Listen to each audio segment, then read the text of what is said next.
Hello sa ating mga ka-YouTubers at ito nga si Pinoy Negosyo nagbabalik na naman. Bakit nga ba ilang weeks din tayong walang vlog o hindi tayo nakakapag-vlog araw-araw? Ayan, dahil sa panahon nung hindi tayo nakakapag-vlog ay tayo ay nagkaroon na nga ng sakit, nilalagnat nga tayo at inuubo.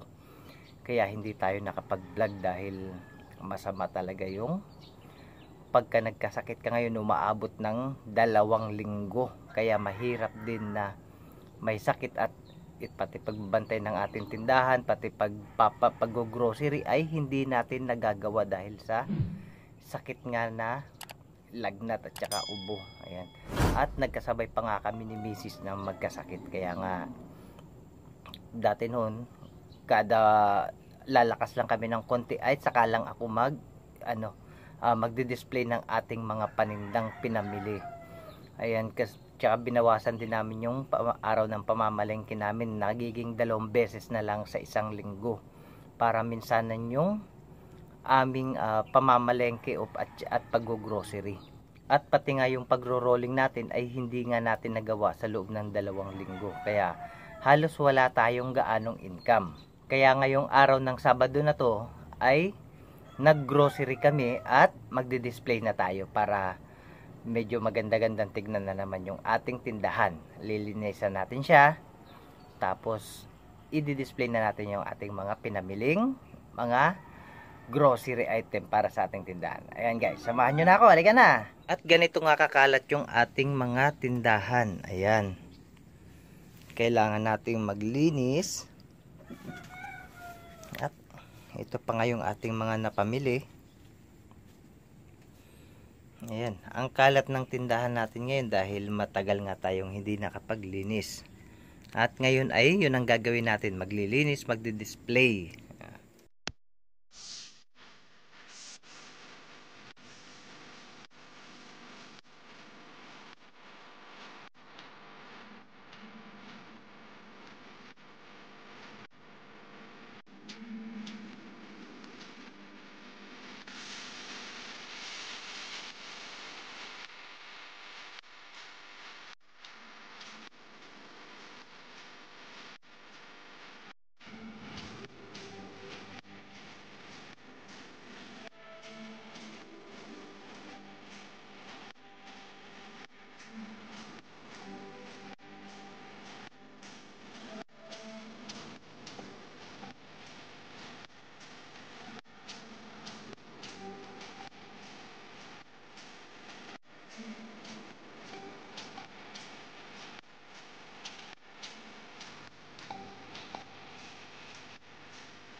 At ito nga, tapos na tayo maglinis at ang dami na nga nating nilinisan ngayon dahil dalawang linggo rin tayong hindi nakapaglinis ng ating tindahan. Dahil sa ito nga yung may sakit nga tayo at hindi tayo masyado nakapag-focus magbenta, kaya ngayon at nilinisan na natin siya ng maayos-ayos. Tinapon na nga natin yung mga dapat itapon at medyo inaayos na rin natin yung ating mga paninda. Ayan, at medyo puno na naman sila. Ito yung ating tindahan. Ayan, kahit papano ay nakasurvive siya kahit na may sakit tayo, kahit na pakunti-kunti lang yung galaw natin nung nakaraan, kasi nga dahil sa sakit natin kaya hindi tayo masyadong nakakilos ng maayos. Pero ngayon ay medyo magaling-galing na tayo at simula na naman ng pakbakan. Ito na naman yung ating pagbablog. Yan, aaraw-arawin na naman natin at kailangan nating bumawi. Mahirap nang magkasakit ngayon kasi umaabot ng 2 linggo kapag ka nagkasakit. Yung sakit ng katawan, pati yung mga inuubo ka na, nilalagnat ka na. Ayan yung mahirap mangyari ngayon dahil kapag ka nagpa-check up ka sa hospital, COVID na yan. Ayan guys, maraming salamat na naman sa pagsama sa akin sa panibagong vlog na ito. At ito nga yung ating paglilinis ng tindahan, pagdi-display, at kung bakit hindi nga ako nakapag vlog ng halos 2 weeks din. Ayan, kaya ngayon simulan na ulit at maraming salamat.